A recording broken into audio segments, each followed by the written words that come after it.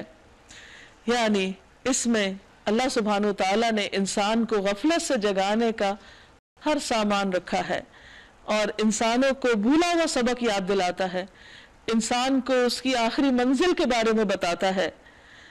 طرح طرح کی نصیحتیں ہیں اس میں. بل الذین کفروا فی عزت و شقاق، بلکہ یہی لوگ جنہوں نے ماننے سے انکار کیا ہے سخت تکبر اور ضد میں مبتلا ہیں. ایک رویہ تو یہ ہو سکتا تھا کہ وہ اللہ کی اس کتاب سے نصیحت پکڑتے، سبق حاصل کرتے، فائدہ اٹھاتے، لیکن تکبر کر کے اسے نہ سن کر یا اس کا مذاق اڑا کے وہ اپنا ہی نقصان کر رہے ہیں. انجام کیا ہوگا؟ جیسے پہلی قوموں کا، کم اہلکنا من قبلہم من قرن فنادوا ولا تحین مناص، ان سے پہلے ہم ایسی ہی کتنی قوموں کو ہلاک کر چکے ہیں، یعنی جنہوں نے اس قسم کا تکبر کیا اور اللہ کی بات نہ سنی، اور جب ان کی شامت آئی تو وہ چیخ اٹھے، مگر وہ وقت بچنے کا نہیں ہوتا. یعنی جب عذاب آ جائے تو پھر انسان بھاگ نہیں سکتا، کہیں پناہ نہیں ملتی. وَعَجِبُوا أَن جَاءَهُم مُنذِرٌ مِّنْهُمْ، ان لوگوں کو اس بات پر بڑا تعجب ہوا ہے کہ ایک ڈرانے والا خود انہی میں سے آ گیا ہے. یعنی قرآن مجید کو اور اس کے لانے والے کو اس لیے معمولی سمجھتے ہیں کہ وہ انہی میں سے ایک ہے، انہی کی نسل میں سے یا انہی کی قوم میں سے یا انہی کی جنس میں سے. وَقَالَ الْكَافِرُونَ هَذَا سَاحِرٌ كَذَّابٌ، منکرین کہنے لگے کہ یہ تو ساحر ہے، سخت جھوٹا ہے. یعنی طرح طرح کے الزامات لگانے لگے حضور صلی اللہ علیہ وسلم پر. اور ان کا کہنا یہ تھا، ساحر کیوں کہتے تھے؟ کہ یہ آدمی جس کو متاثر کر دیتا ہے پھر ان کے گھروں میں پھوٹ پڑ جاتی ہے، ان کے گھروں میں جھگڑے ہونے لگتے ہیں. کیونکہ obviously جب نبی صلی اللہ علیہ وسلم نے پیغام پہنچایا تو ہر گھر میں سے کوئی ایمان لایا اور کوئی نہیں لایا، تو ان کے اندر کچھ اختلافات شروع ہو گئے. ابتدائی دور میں ایسی مشکلات تھیں، لیکن بعد میں یہ مشکلات ختم ہو گئیں. تو اس پر انہوں نے نبی صلی اللہ علیہ وسلم پر طرح طرح کے الزامات لگائے. اجعل الآلہۃ الہا واحدا، کیا اس نے سارے خداؤں کی جگہ بس ایک ہی خدا بنا ڈالا؟ ان کو اس پر بڑا اعتراض تھا کہ صرف ایک رب کی کیوں بات ہوتی ہے. یہ تو بڑی عجیب بات ہے، کیونکہ وہ ان کے پوری سوچ اور پورے کلچر کے خلاف تھی. وَانْطَلَقَ الْمَلَأُ مِنْهُمْ أَنِ امْشُوا وَاصْبِرُوا عَلَىٰ آلِهَتِكُمْ، اور سرداران قوم یہ کہتے ہوئے نکل گئے کہ چلو اور ڈٹے رہو اپنے معبودوں کی عبادت پر.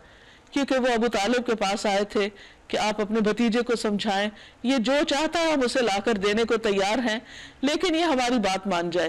تو جب آپ نے فرمایا کہ اگر میرے دائیں ہاتھ پہ سورج اور بائیں پہ چاند بھی رکھ دو تو میں اپنے کام سے باز نہیں آؤں گا، تو اس پر انہوں نے کہا کہ ٹھیک ہے، ہم بھی پھر اپنی ضد پر برقرار ہیں، ہم بھی ڈٹ کے مقابلہ کریں گے اور اپنے معبودوں کی عبادت پر جمے رہیں گے.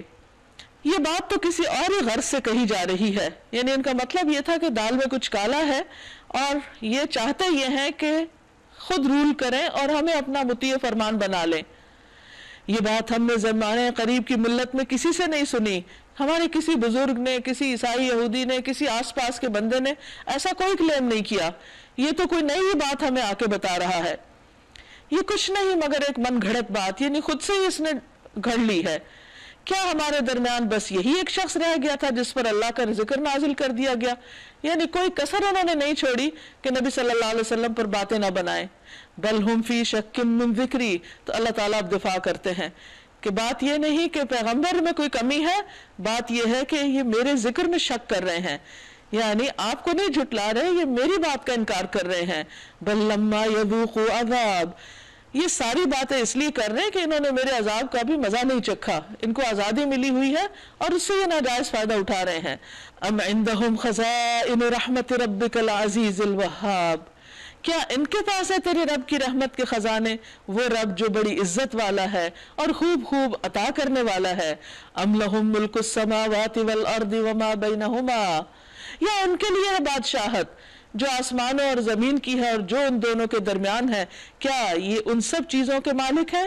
فَلْيَرْتَقُوا فِي الْأَسْبَابِ، اگر یہ مالک ہے تو عالم اسباب کی بلندیوں پہ چڑھ کے دیکھیں، پھر یہ زمین پر کیوں ہے؟ آگے بڑھیں. جندم ما ہنالک مہزوم من الاحزاب، یہ تو جتھوں میں سے ایک چھوٹا سا جتھا ہے، یعنی قریش کتنے ہیں، گنتی کا نمبر ہے جو اسی جگہ شکست کھانے والا ہے. ان سے پہلے نوح علیہ السلام کی قوم اور عاد اور میخوں والا فرعون کو میخوں والا اس لیے کہا گیا کہ اس کے بڑے بڑے لشکر تھے، تو جب وہ ان کے ساتھ ٹریول کرتا تھا تو ہر جگہ کیل ٹھوک کر جو خیمے لگائے جاتے اس سے پورے پورے شہر آباد ہو جاتے. اسی طرح جو میخ ہوتی ہے یا کیل ہوتا ہے وہ ایک مضبوطی کی علامت ہوتی ہے کہ اس کی جو بنیادیں تھیں دنیاوی اعتبار سے وہ بڑی مضبوط تھی، بڑی مضبوط عمارتیں انہوں نے بنائی اور بہت اندر تک ہر چیز کے اثر و رسوخ تھے ان کے پاس. لیکن پھر کیا ہوا انجام، اور سمود اور قوم لوط اور ایکا والے یہ سب جھٹلا چکے ہیں، اور ایک سے ایک قوم اہل مکہ سے زیادہ ترقی یافتہ تھی، زیادہ مضبوط تھی، ان کی تعداد بھی زیادہ تھی. جتھے تو وہ تھے، یعنی بظاہر دیکھنے میں تو ان کا مقابلہ مشکل تھا، لیکن اللہ کے لیے تو کچھ بھی مشکل نہیں. ان میں سے ہر ایک نے رسولوں کو جھٹلایا اور میری سزا کا فیصلہ ان پہ چسپاں ہو گیا. یہ لوگ بھی بس ایک دھماکے کے منتظر ہیں جس کے بعد کوئی دوسرا دھماکہ نہ ہوگا، اور یہ کہتے ہیں کہ اے ہمارے رب یوم الحساب سے پہلے ہی ہمارا حصہ ہمیں جلدی دے دے، یعنی دنیا میں ہی کوئی عذاب آ جائے. اصبر علی ما یقولون واذکر عبدنا داود ذا الاید انہ اواب. آپ صبر کیجئے، یعنی ان کی باتوں پر دل چھوٹا نہ کیجئے. علی ما یقولون، جو بھی یہ کہتے ہیں، اور تسلی کے لیے ہمارے بندے داؤد کو یاد کیجئے، ان کے حالات اپنی نگاہوں کے سامنے رکھیے. کون تھے داؤد؟ ذل ایدی، ہاتھوں والے، بڑی قوت والے. خاص طور پر ان کے ہاتھوں کا ذکر اس لیے ہے کہ دو تین چیزیں ان کے ساتھ منسوب ہیں. نمبر ایک یہ کہ لوہا ان کے ہاتھوں میں موم کر دیا گیا تھا، اور انہوں نے لوہے کا زبردست استعمال کیا اور اس سے بہت باریک تارے بنا کر اپنے ہاتھوں سے وہ جنگی سامان تیار کرتے تھے، زرع و بختر بناتے تھے.